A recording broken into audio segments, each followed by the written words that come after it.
How to convert Facebook account to business page. For that, first of all, you need to make sure that you have latest version of Facebook application available on your device. Once you check that, the very next step you need to do is simply launch Facebook application and make sure you have logged into your account. Then hit on the menu button which is on the bottom right corner of your screen. From there, select the profile icon on the top.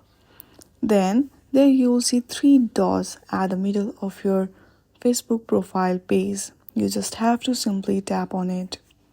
When you go through the three dots, if you scroll down a little bit, there you will see option of turn on professional mode.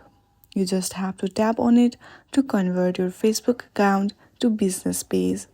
After this, you will see a dashboard on your profile page.